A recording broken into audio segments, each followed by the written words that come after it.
డైరెక్ట్గా press conference పెట్టే దమ్ము లేదు, డైరెక్ట్గా ఆధారాలు ప్రజల ముందు పెట్టే దమ్ము లేదు, ఏముందో విషయం ఎవరికి తెలియదు. పోలీస్ రిమాండ్లో ఉన్న వాళ్ళకి కూడా ఫోన్లకు వెళ్ళి మీకు లీకులు వస్తాయి. ఈయన లీకు వీరుడు. మరి ఈ లీకు వీరుడు ఏదో కష్టపడి నా క్యారెక్టర్ అసాసినేషన్ చేయాలనే ప్రయత్నంలో చాలా బలంగా ఉన్నాడు. ఎవరో హీరోయిన్లను నేను బెదిరించిన అంటది ఆ మంత్రి. ఆమెకు నెత్తుందా లేదా నాకు తెలియదు. నాకు అంత కర్మ ఏంది, నాకు ఈ దిక్కుమాలిన పనులు చేయాల్సిన పరిస్థితి ఏంది, నాకు ఎలాంటి ఫోన్ ట్యాపింగ్ వ్యవహారంతో నాకు ఎలాంటి సంబంధము లేదు. ఈ అడ్డమైన మాటలు ఎవరైనా మాట్లాడితే, చెత్త మాటలు ఎవరైనా మాట్లాడితే వారు మంత్రి అయినా ముఖ్యమంత్రి అయినా తాట తీస్తాము, లీగల్గానే చూసుకుంటాం. తాట తీస్తామంటే మళ్ళీ మీరు ఇదే యూట్యూబ్లో తమ్మునీళ్ళు పెట్టి తాట తీస్తామన్నాడు ఈయనకు అహంకారం ఎక్కువ అని చూపెడకూరి. అదే వినండి, తొందరపడకండి. తప్పకుండా లీగల్గానే ఎదుర్కొంటాం, న్యాయపరంగానే ఎదుర్కొంటాం. మాకు ఎవరిని బెదిరించాల్సిన అవసరం కానీ ఎవరిని ట్యాపింగ్ చేయాల్సిన అవసరం కానీ లేదు. కానీ దయచేసి మీడియా మిత్రులు నేను కూడా కొడతా ఉన్నా. 2014లో మా ప్రభుత్వం వచ్చింది. మా ప్రభుత్వం రాకంటే ముందు కాంగ్రెస్ ప్రభుత్వం 10 ఏళ్ళు ఉంది. ఆనాడు కాంగ్రెస్ ప్రభుత్వంలో దయచేసి ఇది గుర్తుపెట్టుకోండి, రాయండి, మీరు కావాలంటే మీ ఆర్కైవ్స్లోంచి తీయండి.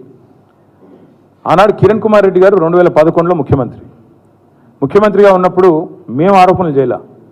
కాంగ్రెస్ ఎంపీలు ఆనాడు ఈరోజు కాంగ్రెస్ ప్రభుత్వంలో మంత్రులుగా ఉన్నవాళ్ళు, ఎమ్మెల్యేలుగా ఉన్నవాళ్ళు, కోమటిరెడ్డి రాజగోపాల్ రెడ్డి, డాక్టర్ వివేక్, గడ్డం వివేక్, అదేవిధంగా పొన్నం ప్రభాకర్ గారు ఈరోజు మంత్రి. వీళ్ళు ముగ్గురు ఆనాడు ఆరోపణ చేసినారు. సుఖేందర్ రెడ్డి గారు కూడా ఉన్నారు అనుకుంటా. అప్పుడు మా ఫోన్లను ట్యాపింగ్ చేస్తున్నాడు కిరణ్ కుమార్ రెడ్డి, తెలంగాణ కాంగ్రెస్ ఎంపీల ఫోన్లను ట్యాపింగ్ చేస్తున్నాడు కిరణ్ కుమార్ రెడ్డి అని చెప్పి ఆనాడు కాంగ్రెస్ ఎంపీలు అప్పటి కాంగ్రెస్ ప్రభుత్వం మీద ఆరోపణ చేశారు. సరే, ఆ తర్వాత ముఖ్యమంత్రి గారు నేను చేయట్లేదు అన్నాడు, అది వేరే విషయం. నేను రేవంత్ రెడ్డి గారిని కూడా కోరుతా ఉన్నా, మీరు 2014 నుంచి ఎందుకు, అంతకుముందు మీ వాళ్ళే ఆరోపణ చేశారు కదా, 2004 నుంచి తీయండి. ఫోన్ ట్యాపింగ్ ఏమేమి జరిగింది, ఎక్కడెక్కడ జరిగింది, 2004 నుంచి ఏమేమి కుంభకోణాలు జరిగినాయి, లంబకోణాలు జరిగినాయి అన్నీ తీయండి. ఇంకొక మాట కూడా నేను మిత్రులారా మీకు గుర్తు చేస్తా ఉన్నా, అధికారులు మారలేదు, ప్రభుత్వం మారింది, పార్టీ మారింది. ఇదే శివధర్ రెడ్డి ఈరోజు ఇంటెలిజెన్స్ డీజీ అనుకుంటే ఇప్పుడు ఆయన, ఆనాడు ఇంటెలిజెన్స్ ఐజీగా ఉన్నారు కేసీఆర్ గారి గవర్నమెంట్లో. ఈరోజు టీఎస్పీఎస్సీ చైర్మన్గా ఉన్న మహేందర్ రెడ్డి గారు ఆనాడు రాజశేఖర్ రెడ్డి గారి గవర్నమెంట్లో ఇంటెలిజెన్స్ ఐజీ, ఆ తర్వాత మా ప్రభుత్వంలో డీజీ, హైదరాబాద్ సిపి. మరి ఈరోజు డీజీపీగా ఉన్న రవి గుప్తా గారు ఆనాడు హోమ్ సెక్రటరీ. వీరందరూ కూడా మరి ఈరోజు మా మీద చేసే ఆరోపణలు కానీ, ఇష్టం వచ్చినట్టు ఇచ్చే లీకులు కానీ, మాట్లాడుతున్న మాటలు కానీ, ఆ రోజు అధికారుల ప్రమేయం నిజంగానే జరిగింది అనుకుంటే ఒక్క నిమిషం, ఈ అధికారులకు ఎవరికి తెలియదా, వారెవరు బాధ్యులు కాదు, ఒక కేసీఆర్ గారు మాత్రమే బాధ్యుడు అనే లైన్లో ఇవాళ ఏదైతే లీకులు ఇస్తున్నారో లీకు వీరుడు, నేను అడుగుతా ఉన్నా.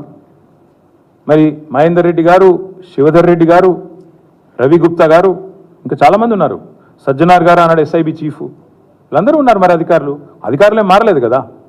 ఫోన్ ట్యాపింగ్ నేను డిమాండ్ చేస్తున్నా ఈ ప్రభుత్వాన్ని, మీకు చిత్తశుద్ధి ఉంటే 2004 వెళ్ళి మొదలుపెట్టు, ఏమేమి ట్యాపింగ్లు జరిగినాయి. నేను నా ఆరోపణ కాదు కదా. ఈరోజు నీ ప్రభుత్వంలో నీ పక్కన కూర్చున్న పొన్నం ప్రభాకర్ గారే ఆ రోజు ఆరోపణ చేసిండ్రు. ఏమని, ఆనాడు కిరణ్ కుమార్ రెడ్డి ప్రభుత్వం నా ఫోన్ ట్యాపింగ్ చేస్తుంది. మరి అది వాస్తవమా కాదా, బయటికి తీ, విచారణ గ్యాంబిట్ పెంచు. ఆనాడు అధికారులందరినీ పిలిపి, రిటైర్డ్ ఉన్న వాళ్ళందరినీ పిలిపి, నీ కాంగ్రెస్ ప్రభుత్వం ఫోన్ ట్యాపింగ్ చేసిందా లేదా చూద్దాం. ఇంకోటి బ్రదర్, మీరు మర్చిపోయినట్టున్నారు, నేను మర్చిపోలేదు. నాకే ఐఫోన్ వాళ్ళు, యాపిల్ వాళ్ళు మెసేజ్ పంపినారు, నీ ఫోన్ సర్వేలెన్స్లో ఉంది అంటే. నేను దాని స్క్రీన్ షాట్ కూడా మీరు చూసుకోండి కావాలంటే, ట్విట్టర్లో అప్పుడే పెట్టినా. నా ఒక్కడికే రాలేదు, అసౌద్దీన్ ఓవైసీకి వచ్చింది, ఇంకా కొంతమంది మిత్రులకు ఇక్కడ తెలంగాణలో కూడా, మీ ఫోన్లు సర్వేలెన్స్లో ఉన్నాయి, జాగ్రత్త, మీ ఫోను హ్యాక్ అయింది అని నాకు 2022లోనో 2023లోనో వస్తే నేను బయట కూడా పెట్టినది.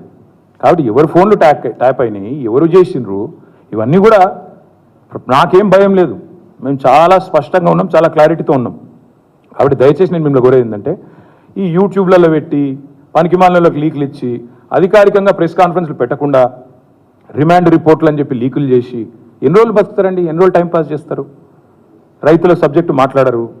నిన్న ఒక విలేకరు నిజాయితీగా అడిగిండు రేవంత్ రెడ్డి గారిని, 2 లక్షలు రుణమాఫీ చేస్తా అన్నారు కదా సార్, ఇంకా చేయలేదు కదా మరి మీరు, ప్రజలు అడుగుతున్నారు అంటే వెకిలి నవ్వులు చెప్పి ఆయనే చెప్పిండు కదా, ఎవడు కమిటీ కమ్మన్నాడు ఆయనను, పేద సిపాయి లెక్క మాట్లాడితే మొగోను అయితే అంటాడు కదా.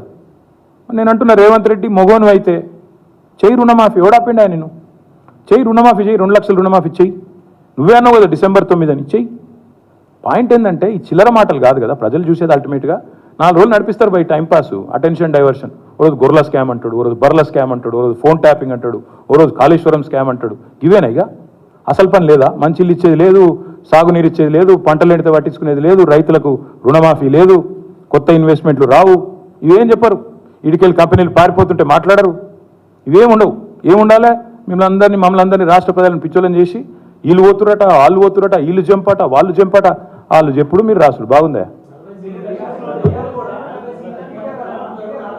నేను చెప్పలేదు బ్రదర్, మమతా బెనర్జీ గారు చెప్పారు. ఆమెను అడగండి, నేను అనలేదు. అది కేవలం ఇండియా అలయన్స్లో పార్ట్నర్గా ఉన్న మమతా బెనర్జీ గారు చెప్పిన మాట.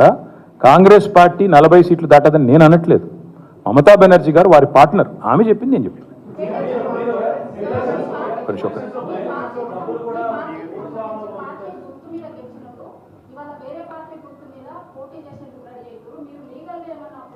ఎస్ ఎస్, ఇదిగో ఈ సుప్రీంకోర్టు తీర్పు అమ్మా, నాది నీది కాదు.